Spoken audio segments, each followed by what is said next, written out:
പശ്ചിമേഷ്യ കത്തിത്തുടങ്ങിയിരിക്കുന്നു. ഇറാന് നേരെ അമേരിക്കയുടെയും ഇസ്രായേലിൻ്റെയും നേതൃത്വത്തിൽ സംയുക്തമായ ആക്രമണം ആരംഭിച്ചിരിക്കുന്നു.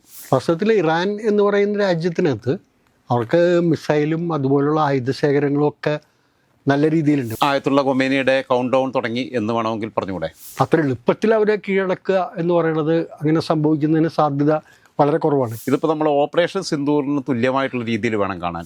ഞങ്ങൾ പുതിയ ഭരണമാണ് തരാൻ പോകുന്നത് നിങ്ങൾക്ക്, നിങ്ങളുടെ ആഗ്രഹപ്രകാരം നിങ്ങൾക്ക് പ്രസിഡന്റ് ഇടപെടുകയാണ്. ഇതിപ്പോൾ ഉക്രൈൻ റഷ്യ യുദ്ധം പോലെ നീണ്ടുപോകുന്നൊരു സാധനമല്ല. Within hours they will finish Iran. ഇക്കാര്യത്തിൽ ശരിക്കും ഇറാൻ ഞെട്ടിയിരിക്കുകയാണ്. ഒരു രാജ്യത്തെയും മത തീവ്രവാദ ശക്തികൾ അടിച്ചമർത്തി ഭരിക്കാൻ പാടില്ല. അമേരിക്കയുടെ ഡബിൾ സ്റ്റാൻഡേർഡ് മറന്നു പോകരുത്. ഈ രാജ്യങ്ങളിലെല്ലാം തീവ്രവാദം ഉണ്ടാക്കിയെടുത്താരാ? അമേരിക്കയാണ്. ഇറാനിലെ ജനങ്ങളെ സംബന്ധിച്ചിടത്തോളം ഇറാനിലെ ആയത്തുള്ള ഖൊമേനിയുടെ ഭരണം അട്ടിമറിക്കപ്പെടുകയും അവിടെ മറ്റൊരു സംവിധാനം ഉണ്ടാവുകയും ഇതിനേക്കാളും മോശപ്പെട്ടതൊന്നും ഇനി വരാനില്ല. പശ്ചിമേഷ്യ കത്തിത്തുടങ്ങിയിരിക്കുന്നു. ഇറാന് നേരെ അമേരിക്കയുടെയും ഇസ്രായേലിൻ്റെയും നേതൃത്വത്തിൽ സംയുക്തമായ ആക്രമണം ആരംഭിച്ചിരിക്കുന്നു. പ്രത്യാക്രമണവും തുടങ്ങിയിരിക്കുന്നു. ഇസ്രായേലിലേക്ക് ഇറാനിൽ നിന്നും മിസൈലുകൾ കുതിച്ചുകൊണ്ടിരിക്കുന്നു എന്നതാണ് ഏറ്റവും പുതിയ വാർത്ത. ഇന്ന് പശ്ചിമേഷ്യയിലെ ഈ ഒരു മൂന്നാം ലോകമഹായുദ്ധത്തിന് സമാനമായ സാഹചര്യത്തെക്കുറിച്ച് വിലയിരുത്തുന്നതിന് വേണ്ടി നമ്മളോടൊപ്പം ഉള്ളത് മുതിർന്ന മാധ്യമപ്രവർത്തകൻ ശ്രീ ജോർജ് ജോസഫാണ്.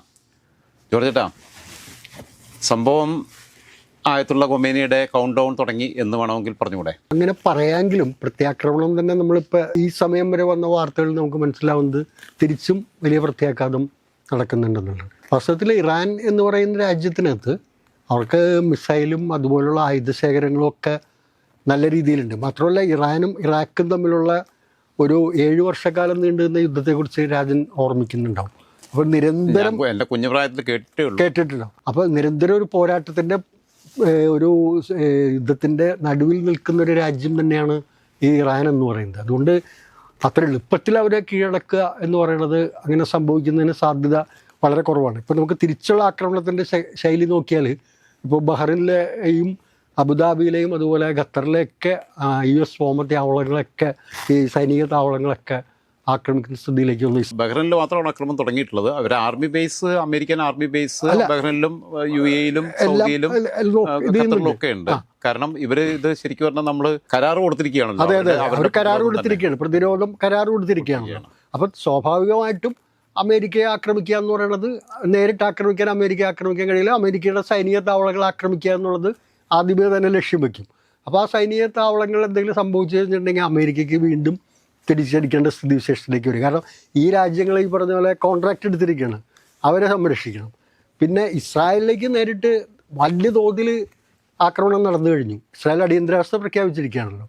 അടിയന്തരാവസ്ഥ പ്രഖ്യാപിച്ചു. അവരെ വീടുകളിൽ നിന്ന് പുറത്തിറങ്ങണമെന്നുള്ള മുന്നറിയിപ്പുണ്ട്. ഇറാനും ഇറാഖും ഇസ്രായേലും ഗൾഫിലെ പല രാജ്യങ്ങളും വ്യോമപാതകളും ഒക്കെ അടച്ചു കഴിഞ്ഞിരിക്കും. അല്ല, വ്യോമപാതകൾ അടച്ചു എന്ന് പറയുമ്പോൾ തന്നെ ഇസ്രായേലിനെ സംബന്ധിച്ചിടത്തോളം ഇതിപ്പോൾ നമ്മൾ ഓപ്പറേഷൻ സിന്ദൂറിന് തുല്യമായിട്ടുള്ള രീതിയിൽ വേണം കാണാൻ. ഓപ്പറേഷൻ സിന്ദൂറിന് മുമ്പ് നമ്മുടെ ദേശീയ സുരക്ഷാ ഉപദേഷ്ടാവ് അജിത് ഡോവലും അതേപോലെ തന്നെ പ്രധാനമന്ത്രിയും രാജ്യത്തോട് ആഹ്വാനം ചെയ്തു. അടുത്ത ദിവസം മോക്ക് ഡ്രില്ല് നടത്തുകയാണ്, പിന്നെ എങ്ങനെയാണ് സുരക്ഷ നടത്തേണ്ടതെന്നുള്ള രീതിയിൽ. അപ്പം പാകിസ്ഥാൻ പ്രതീക്ഷിച്ചത് സ്വാഭാവികമായും മോക്ക് ഡ്രില്ലൊക്കെ നടത്തി പിന്നെ 4 ദിവസം കഴിഞ്ഞിട്ട് ആക്രമണം ഉണ്ടാവും എന്നുള്ളതാണ് പ്രതീക്ഷിച്ചത്. മോക്ക് ഡ്രില്ല് നടത്തി മണിക്കൂറുകൾക്കകം രാത്രിയിൽ കയറി അടിച്ചു, കറാച്ചി വരെ കയറി അടിച്ചു. ഇതേ രീതിയിലാണ് ഇപ്പോൾ സംഭവിച്ചിട്ടുള്ളത്. കാരണം ഇറാന് ഒരു വാണിംഗ് കൊടുത്തിങ്ങനെ നിർത്തി, ഇറാൻ പ്രതീക്ഷിക്കാത്ത നേരത്തെ ആക്രമണം നടത്തി. പക്ഷെ ആക്രമണം നടത്താൻ പോകുന്നു എന്നുള്ള ഒരു മുൻധാരണ ഇസ്രായേലിനുണ്ട്. അതുകൊണ്ട് തന്നെ ഇസ്രായേൽ വേണ്ട സുരക്ഷാ ക്രമീകരണങ്ങൾ ഒരുക്കിയിട്ടുണ്ട്. അവരുടെ പൗരന്മാരോട് ബങ്കറുകളിൽ കഴിയാൻ പറഞ്ഞിട്ടുണ്ട്. ആവശ്യമായിട്ടുള്ള സാധനങ്ങളെല്ലാം അവർക്ക് 1 മാസം കഴിയാനുള്ള സാധനങ്ങളുണ്ടാവും ബങ്കറുകൾക്കകത്ത്, കുക്ക് ചെയ്യാനുള്ള സൗകര്യമുണ്ട്, ഒക്കെ ഉണ്ട്. പക്ഷേ ആയത്തുള്ള ഖൊമേനിയെ സംബന്ധിച്ചിടത്തോളം നമുക്കറിയാം, പിന്നെ അവരുടെ സിൻവറിനെ വരെ ടെഹ്റാനിൽ പോയിട്ട് കൊന്നതാണ്, ലൊക്കേറ്റ് ചെയ്ത് കൃത്യമായിട്ട് പൗരന്മാർ സിവിലിയൻസിന് പരിക്കില്ലാത്ത രീതിയിലാണ് കൈകാര്യം ചെയ്തത്. ആ വ്യക്തിയെ മാത്രം ടാർഗറ്റ് ചെയ്ത് ഷൂട്ട് ചെയ്ത് ഇത് ചെയ്യാണ് ചെയ്തത്. അവിടെ വേറൊരാളുടെ ഒരു തുള്ളി രക്തം പോലും അവിടെ വീണില്ല. അത്ര ടാർഗറ്റ് ചെയ്ത് അത്ര സ്പെസിഫിക് ആയിട്ടുള്ള അറ്റാക്കാണ് അന്ന് നടത്തിയത്. പക്ഷെ ഇപ്പോൾ വന്നേക്കുന്ന പ്രശ്നം എന്താ വെച്ചിട്ടുണ്ടെങ്കിൽ ഇത് നമ്മൾ ഈ പറയുന്ന പോലെ ഒരു കൂട്ടപ്പൊരിച്ചിലേക്കൊക്കെ ചിലപ്പോൾ പോകുന്നതിനുള്ള സാധ്യതയുണ്ട്. അത് ഏതൊരു ടേൺ ഉണ്ടാവും എന്നുള്ളതിനെക്കുറിച്ച് ഇപ്പോൾ ട്രംപ് ഇപ്പോൾ പറഞ്ഞിരിക്കുന്നത്, ലേറ്റസ്റ്റ് ആയിട്ട് പറഞ്ഞിരിക്കുന്നത്, ഇന്ന് രാത്രി കൊണ്ട് തന്നെ എല്ലാം അവസാനിപ്പിക്കും, ഫിനിഷ് ചെയ്യും. ഞങ്ങൾ പുതിയ ഭരണമാണ് തരാൻ പോകുന്നത് നിങ്ങൾക്ക്, നിങ്ങളുടെ ആഗ്രഹപ്രകാരം നിങ്ങൾക്ക് പ്രസിഡന്റ് ഇടപെടുകയാണ്, നിങ്ങൾക്കൊരു പുതിയ ഭരണ സംവിധാനം, പുതിയൊരു ഒരു സുപ്രഭാതം നിങ്ങൾക്ക് തരികയാണെന്നൊക്കെ ഉള്ള സ്റ്റേറ്റ്മെന്റ് എക്സിൽ അല്ല, വന്നു. അവിടെയാണ് ഞാൻ ചോദിക്കുന്നത്. എക്സില് പിന്നെ ട്രംപ് ഇതിലുമ്പം അതിന്റെ പിന്നിൽ വളരെ കണ്ണിങ് ആയിട്ടുള്ള വേറെ കാഴ്ചപ്പാട് കൂടിയുണ്ട്. ഒന്ന്, ഇറാനിലെ ജനത അസ്വസ്ഥരാണ്. നമുക്കറിയാം 22 വയസ്സുള്ള ഒരു പെൺകുട്ടിയെ ശിരോവസ്ത്രം ഒന്ന് മാറിപ്പോയതിന്റെ പേരിലൊക്കെ ഉള്ള ഈ മതനിയമങ്ങളുടെ ഏറ്റവും വൃത്തികെട്ട രൂപത്തിൽ പ്രകടിപ്പിക്കുന്ന രാജ്യമാണ് ഇറാൻ.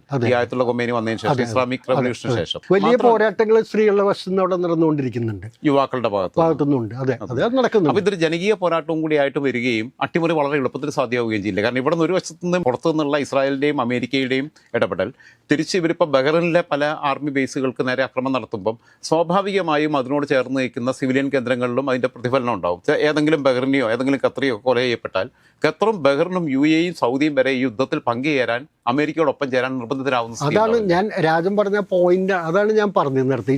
രാജൻ നേരത്തെ പറഞ്ഞ പോലെ തന്നെ ഇക്കാര്യത്തിൽ ശരിക്കും ഇറാൻ ഞെട്ടിയിരിക്കുകയാണ് ഒരു പരിധിവരെ. കാരണം അവിടെ സൈനിക സാന്നിധ്യം, കപ്പൽപ്പട നീങ്ങുന്നു, ഇതെല്ലാം നമ്മൾ നിരന്തരം കഴിഞ്ഞ ആഴ്ചകളായിട്ട് നമ്മളിങ്ങനെ വായിച്ചുകൊണ്ടിരിക്കുകയാണ്, കേട്ടുകൊണ്ടിരിക്കുകയാണ്. എന്നിട്ട് അതിനൊപ്പം തന്നെ ആണവ കരാറിനെ കുറിച്ച് ചർച്ച നടന്നുകൊണ്ടിരിക്കുന്നുണ്ട്. ജനീവ കേന്ദ്രമായിട്ട് ആ ചർച്ച ഇങ്ങനെ നടന്നുകൊണ്ടിരിക്കുകയാണ്. അപ്പോൾ കഴിഞ്ഞ ദിവസം ഇറാൻ പറഞ്ഞ എന്താണ്, ഞങ്ങൾ നെഗോഷിയേറ്റ് ചെയ്യാം, ഞങ്ങൾക്ക് കുഴപ്പമില്ല, നമുക്കൊരു ധാരണയിലെത്താം എന്നുള്ള രീതിയിൽ പറഞ്ഞു.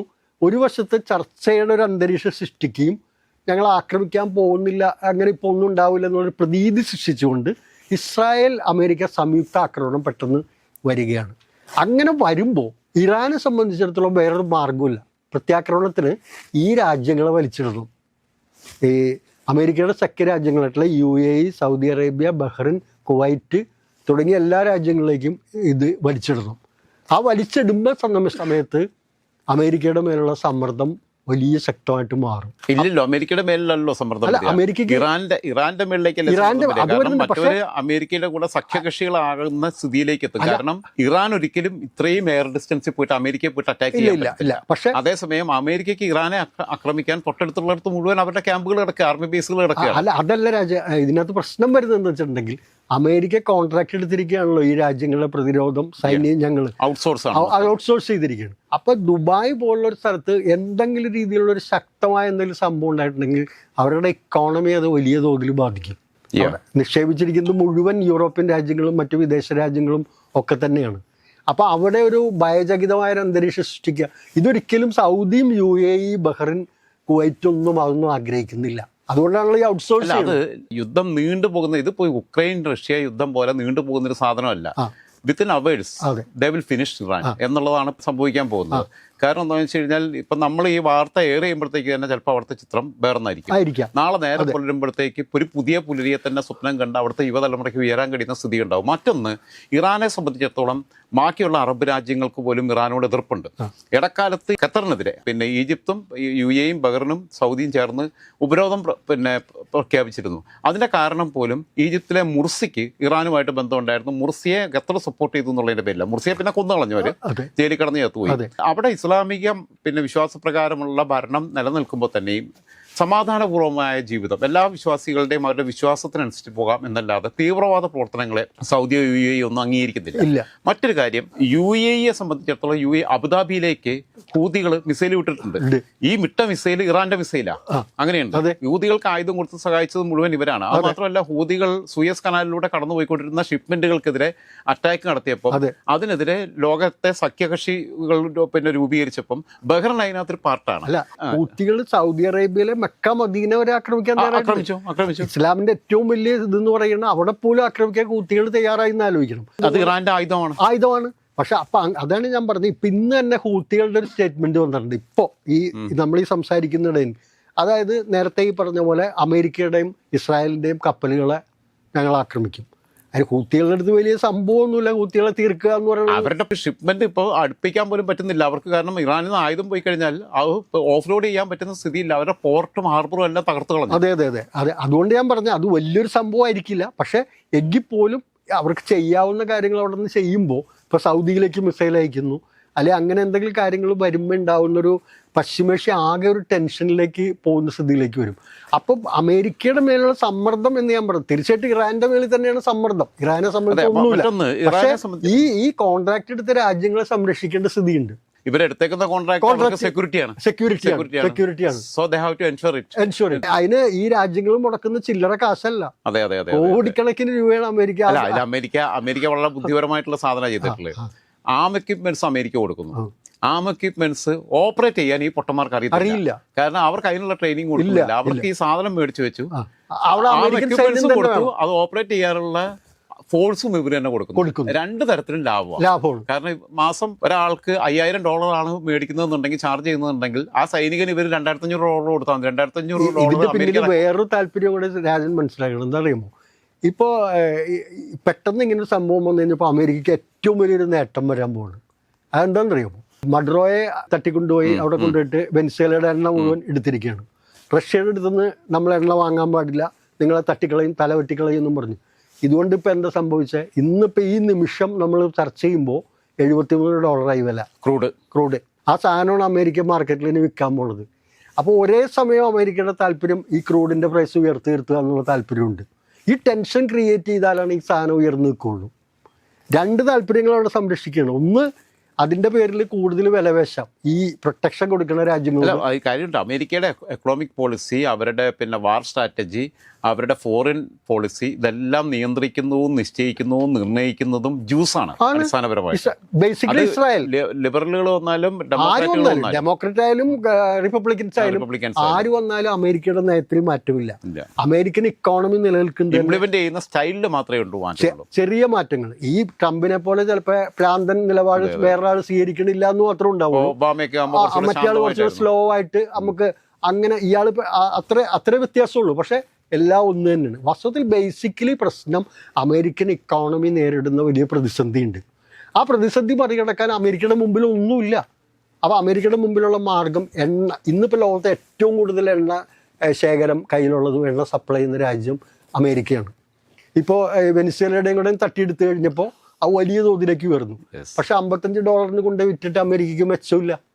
അപ്പൊ അത് എവിടെ കൊണ്ടെത്തണം? അല്ല, അതുകൊണ്ടാണ് അവര് നമ്മൾ റഷ്യയുടെ അടുത്ത് മേടിക്കുന്നതിന് നമ്മളവിടെ സത്യത്തിൽ ഒരു എത്തിക്സ് വെച്ച് നോക്കുകയാണെങ്കിൽ നമ്മൾ റഷ്യയുടെ അടുത്ത് ആ സമയത്ത് മേടിക്കാൻ പാടില്ല. കാരണം നമ്മൾ മേടിക്കുന്ന എണ്ണയ്ക്ക് കൊടുക്കുന്ന ക്രൂഡിന് കൊടുക്കുന്ന പൈസ കൊണ്ടാണ് അവർ ഉക്രൈനെ ആക്രമിക്കുന്നത്, എത്തിക്സ് വെച്ചിട്ട്.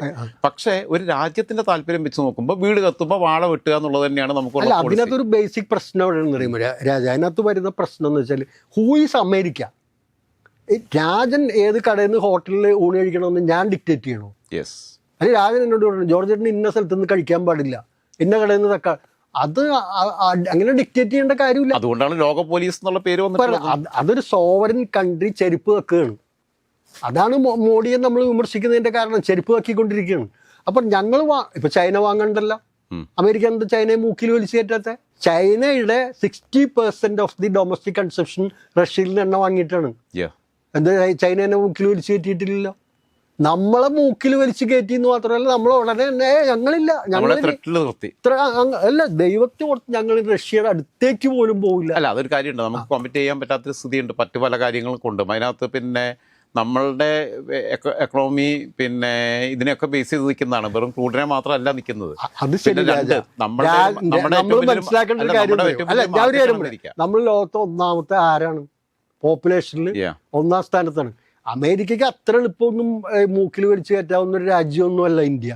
അത് വിചാരിക്കണ്ട, അത് ഗട്സ് വേണം. പക്ഷെ നമ്മുടെ ഏറ്റവും വലിയ മാർക്കറ്റും കൂടിയായിരുന്നു അവര്. അങ്ങനെയുണ്ട്, അവരുടെ മാർക്കറ്റ് നമ്മളുമാണ്. പക്ഷെ നമ്മുടെ അതിലേറെ അതിന്റെ കുഴപ്പം എന്താ അറിയുമോ, നമ്മുടെ ഒരു ഭരണാധികാരികൾക്കും ഇതപ്പര്യന്തമുള്ള ഇന്ത്യൻ ഭരണാധികാരികൾക്ക് ഇന്ത്യയുടെ ഇന്റേണൽ മാർക്കറ്റിനെ കുറിച്ച് അറിഞ്ഞുകൂടാ. നമുക്ക് വീണ്ടും യുദ്ധത്തിലേക്ക് തിരിച്ചു ആയത്തുള്ള ഖൊമേനി ഇപ്പം പർദ്ദയൊക്കെ ഇട്ട് ഹിജാബൊക്കെ ഇട്ടിട്ട് പെൺവേഷമൊക്കെ കെട്ടി നടക്കുന്നു എന്നുള്ളതാണ് സാധ്യത. കാരണം എന്തായാലും ഒളിച്ചു മാറി നടക്കുകയായിരിക്കും. അദ്ദേഹത്തിന്റെ കൊട്ടാരത്തിന്റെ തൊട്ടടുത്താണ് സാധനം വീണ് പൊട്ടിയെന്നാണ് പറയുന്നത്. അല്ല, കൊട്ടാരത്തിനടുത്തൊന്നും പുള്ളി ഉണ്ടാവില്ല, മാറിയിട്ടുണ്ടാവും. പുള്ളി എവിടെയോ കിലോമീറ്ററുകൾ താഴ്ചയിൽ പാതാളത്തിൽ പോയിട്ട് ബങ്കർ, അത്രയും ആഴത്തിലുള്ള ബങ്കർ ഉണ്ടാക്കി വെച്ചിട്ടുണ്ടാവും പുള്ളിക്ക് വേണ്ടിയിട്ട്.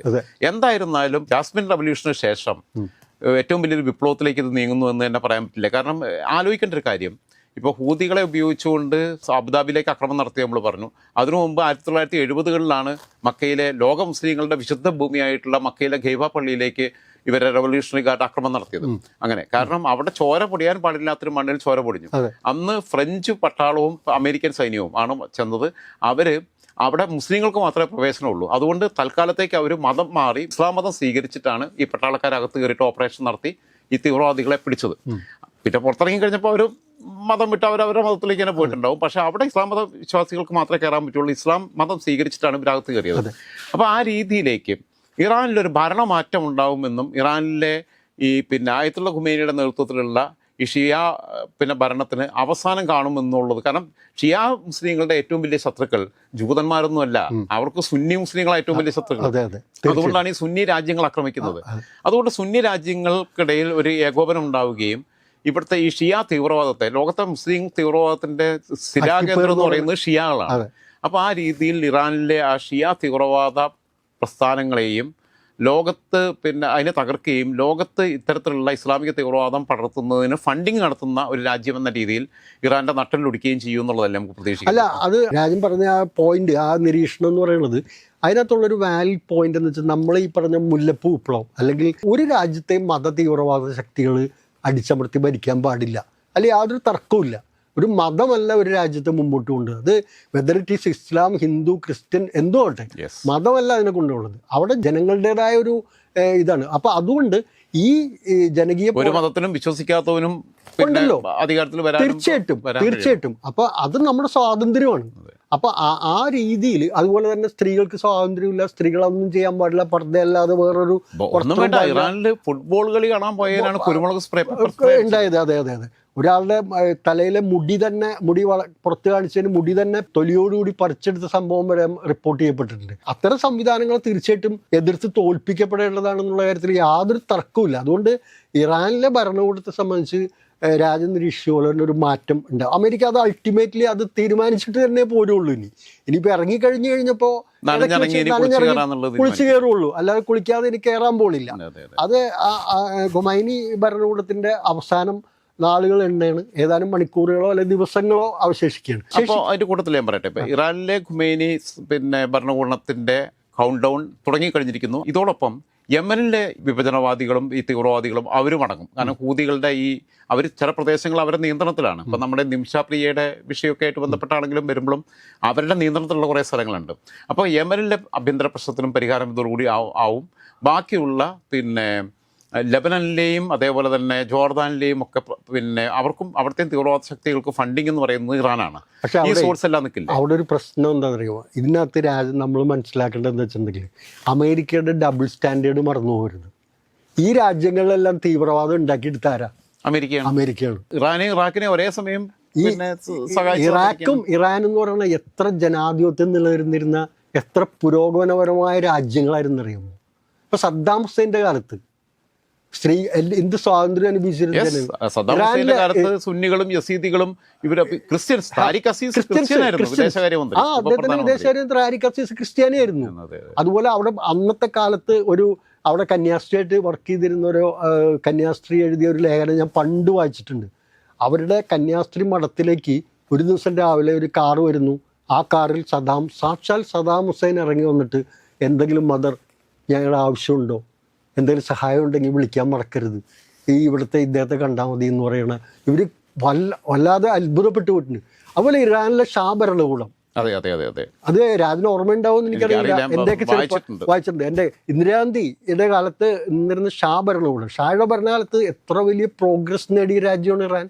അഫ്ഗാനിസ്ഥാൻ എടുക്കുക, എത്ര ഡെവലപ്ഡ് രാജ്യമായിരുന്നു. കാബൂൾ സർവകലാശാലയിലാണ് ഫെമിനിസം ഐച്ഛിക വിഷയമായി ലോകത്ത് ആദ്യമായിട്ട് പഠിപ്പിച്ച സർവകലാശാലയാണ് കാബൂൾ. പണ്ടത്തെ ചില ചിത്രങ്ങളാണ് ഇപ്പൊ ചെറിയ കുട്ടികൾക്ക് സ്കൂളിൽ പോകാൻ പണ്ടത്തെ ചിത്രങ്ങളുണ്ട്. ഈ ചെറിയ ഹാഫ് സ്കേർട്ടൊക്കെ ഇട്ടിട്ട് കുട്ടികൾ സ്കൂളിൽ കോളേജിലേക്ക് പോകുന്ന ചിത്രങ്ങൾ. ആ രാജ്യത്തേക്ക് തകർത്ത് തരിപ്പണമാക്കിയത് ഇതേ അമേരിക്കയാണ്. അതേ അമേരിക്ക തന്നെ ഇപ്പൊ പറയാണ് തീവ്രവാദത്തിന് കെട്ടിക്കണം, മതമൗലികവാദികളെ ഇത് ചെയ്യണം എന്ന് പറയുന്നത്. അപ്പോൾ ഒരേ സമയം തങ്ങളുടെ താല്പര്യങ്ങൾക്കും ഇംഗിതങ്ങൾക്കും അനുസരിച്ച് ആ രാജ്യങ്ങളുടെ ഭരണകൂടത്തെ വട്ട് കളിപ്പിക്കുന്ന അത് സ്വന്തം താല്പര്യങ്ങൾക്ക് വേണ്ടി കളിപ്പിക്കുന്ന ഒരു സിറ്റുവേഷൻ. എന്തായിരുന്നാലും അമേരിക്കയെ സംബന്ധിച്ചിടത്തോളം ഇതിനകത്ത് അവർക്ക് ഇരട്ടത്താപ്പുണ്ട്, അവർക്ക് അവരുടേതായ താല്പര്യമുണ്ട്, അവർക്ക് സാമ്പത്തിക താല്പര്യമാണ് രണ്ടാമത്തെ കാര്യം. അതായത് അവരെ സംബന്ധിച്ചിടത്തോളം ഒന്ന് പിന്നെ ഇതിനെ നശീകരിച്ചതിന് ശേഷം റീബിൽഡ് റീബിൽഡ് പ്രോജക്റ്റിന് വേണ്ടിയിട്ടുള്ള പ്രൊജക്ടുകൾ മുഴുവൻ ഇവരുടെ അത് അവരെ ചെയ്യാൻ പോകണം. അമേരിക്കൻ കമ്പനികൾ തന്നെ രണ്ടിലും ലാഭം. പിന്നെ ആം എക്യുപ്മെന്റ്സ്, പിന്നെ സപ്ലൈ, 4 ക്രൂഡിന്റെ വില, ഇതെല്ലാം കൂടെ വരുന്നു. അതിനപ്പുറത്ത് പിന്നെ അവരുടെ രാഷ്ട്രീയ താല്പര്യം, ലോക രാഷ്ട്രീയത്തിൽ ഞങ്ങൾ നിർണായക ശക്തികളാണ് എന്നുള്ളത് വീണ്ടും ബോധ്യപ്പെടുത്തിയെടുക്കുക. ഇതൊക്കെ ഒരു വശത്ത് നിൽക്കുമ്പോൾ തന്നെയും ഇറാനിലെ ജനങ്ങളെ സംബന്ധിച്ചിടത്തോളം ഇറാനിലെ ആയത്തുള്ള ഖൊമൈനിയുടെ ഭരണം അട്ടിമറിക്കപ്പെടുകയും അവിടെ മറ്റൊരു സംവിധാനം ഉണ്ടാവുകയും ഇതിനേക്കാളും മോശപ്പെട്ടതൊന്നും ഇനി വരാനില്ല. കാരണം ഇപ്പൊ സാക്ഷാൽ സാത്താൻ വന്ന് ഭരിച്ചാൽ പോലും ഇത്രയും മോശപ്പെട്ടതുണ്ടാവില്ല. എന്തായിരുന്നാലും ഇറാനിലെ ജനങ്ങൾക്ക് ഒരു പുതിയ പ്രതീക്ഷയുടെ പുലരി നമുക്ക് ഏറെക്കുറെ ഉറപ്പിക്കാൻ പറ്റുമെന്ന് പറഞ്ഞ് അവസാനിപ്പിച്ചുകൂടെ? തീർച്ചയായിട്ടും ഇറാനിലെ ജനങ്ങളെ സംബന്ധിച്ചിടത്തോളം നമ്മൾ നേരത്തെ പറഞ്ഞ പോലെ ആ ജനങ്ങളെ സംബന്ധിച്ചിടത്തോളം അവർ ഭരണകൂടത്തിൻ്റെ ക്ലച്ചസ്, ആ മതം തീവ്രവാദ ശക്തികളുടെ നിയന്ത്രണത്തിലുള്ള ക്ലച്ചസ് എന്ന് പറയുന്നത് അതിഭീകരമായൊരവസ്ഥയായിരുന്നു. തീർച്ചയായിട്ടും അവിടുത്തെ ജനങ്ങൾക്ക് സ്വാതന്ത്ര്യത്തിൻ്റെ ശുദ്ധവായു അനുഭവിക്കേണ്ട കാര്യമുണ്ട്. അതൊരു സംശയമില്ലാത്തൊരു കാര്യമാണ്. അപ്പം അതിനെ ഇടപെടുന്നു എന്നുള്ളൊരു രീതിയിലാണ് അമേരിക്ക വരുന്നത് എന്നുള്ളൊരു ഇതുണ്ട്. പക്ഷേ അമേരിക്കയുടെ താല്പര്യങ്ങളാണ് പ്രശ്നം. ആ താല്പര്യങ്ങൾ ലോകത്തിൻ്റെ, പ്രത്യേകിച്ച് ഇതിനകത്ത് ഒരു വശം കൂടി നമ്മൾ കാണേണ്ടത്, ഒരു പോയിന്റ് നമ്മുടെ ഇവിടെ വരുന്നത് വെച്ചാൽ ഇന്ത്യ ഉൾപ്പെടെയുള്ള രാജ്യങ്ങൾക്കാണ് ഇത് വലിയ ഭീഷണി ഉയർത്തുന്നത്. ഇപ്പോൾ ഈ രാജ്യങ്ങളെല്ലാം തന്നെ ജോലി ചെയ്യുന്ന നമ്മുടെ മലയാളികളും ഇന്ത്യക്കാരുമായിട്ടുള്ള ആളുകളെ സംബന്ധിച്ചിടത്തോളം വളരെയധികം ടെൻഷൻ പിടിച്ച നിമിഷങ്ങളാണ് കടന്നുപോയി. ഇത് ഏത് രീതിയിൽ പരിണമിക്കും എന്താണെന്നുള്ള രീതിയിൽ. ഏതായാലും ലോക സമാധാനത്തിന് ഒരു ആശങ്ക ഉണർത്തുന്ന, ഒരു ഭീതി ഉണർത്തുന്നൊരു കാര്യം തന്നെയാണ്. ഒരു വശത്ത് രാജ്യം പറഞ്ഞ പോലെ ഇറാനിലെ ജനങ്ങൾക്ക് അവർക്ക് സ്വയം നിർണയാവകാശവും അവരുടെ ജനാധിപത്യ അവകാശങ്ങളും അവരുടെ വസ്ത്ര ധരിക്കാനുള്ള സ്വാതന്ത്ര്യവും എല്ലാം സംരക്ഷിക്കപ്പെടേണ്ടത്. അത് ഷിയ തീവ്രവാദ മുസ്ലിം വിഭാഗങ്ങളുടെ ഇതിലേക്ക് പോകേണ്ട ഒരു കാര്യമല്ല എന്നുള്ളത് ഒരു വസ്തുതയാണ്.